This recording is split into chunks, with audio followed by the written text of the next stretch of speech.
Bonjour à tous. On commence cette revue de presse du côté de Bordeaux. Marseille n'a toujours pas réussi à battre les Girondins chez eux. Ils ont perdu 2-0 hier soir. 2 buts marqués par Camano et Depréville. Les Phocéens ne parviennent pas à vaincre les Bordelais depuis 1977, 42 ans, une série noire pour l'équipe, mais pour le journal local Sud-Ouest, les Girondins sont tout simplement invincibles.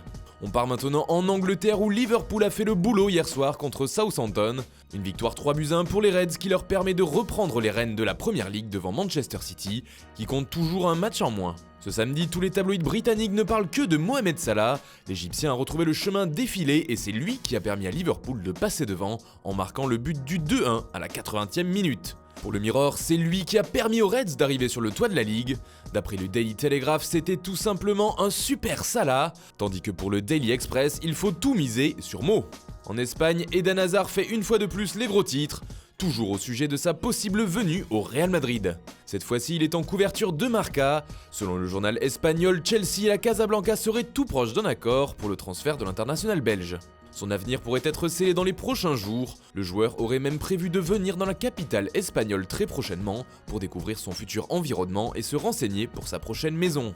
Reste désormais à savoir combien devra sortir le Real Madrid pour recruter Eden Hazard au mercato estival. L'an passé, les Blues en demandaient au moins 200 millions d'euros.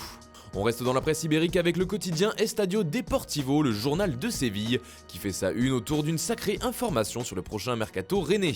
Le Betis et le Séville FC vont s'arracher à Thème Ben Arfa cet été. L'ancien Parisien a semble-t-il tapé dans l'œil des Andalous lors du joli parcours européen du Stade Rennais.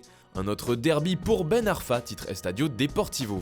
En fin de contrat en juin prochain, le joueur sera libre de choisir de signer où il veut. Si une prolongation au Stade Rennais n'est pas à exclure, un départ vers un autre championnat resterait une solution crédible aux yeux de l'intéressé. Direction l'Italie avec un joueur du Napoli qui devrait refaire parler de lui cet été. Il s'agit d'Alan, le milieu de terrain brésilien dont le rôle est très important dans le jeu de l'équipe d'Ancelotti. Depuis un an déjà, le PSG le courtise et compte bien revenir à la charge au prochain mercato selon la Gazzetta dello Sport.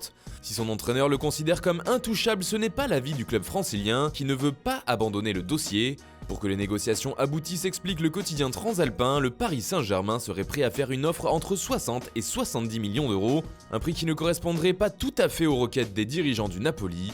La Gazzetta dello Sport avance aussi les chiffres du possible contrat d'Alan du côté de la capitale française. Il pourrait toucher jusqu'à 40 millions d'euros sur 5 saisons, alors qu'il gagne aujourd'hui environ 2 millions d'euros par an.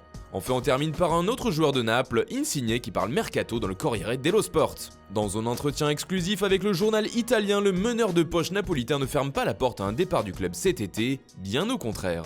J'ai 28 ans et une offre que l'on ne peut pas refuser pourrait arriver, a-t-il affirmé, avant d'ajouter « J'ai montré ce que je valais, cela m'énerve d'arriver à 2 doigts du succès mais de ne jamais gagner », des déclarations qui devraient faire pas mal de bruit du côté du Napoli. Voilà, c'est tout pour ce matin, bonne journée à tous, on se retrouve très vite pour une nouvelle vidéo sur Foot Mercato.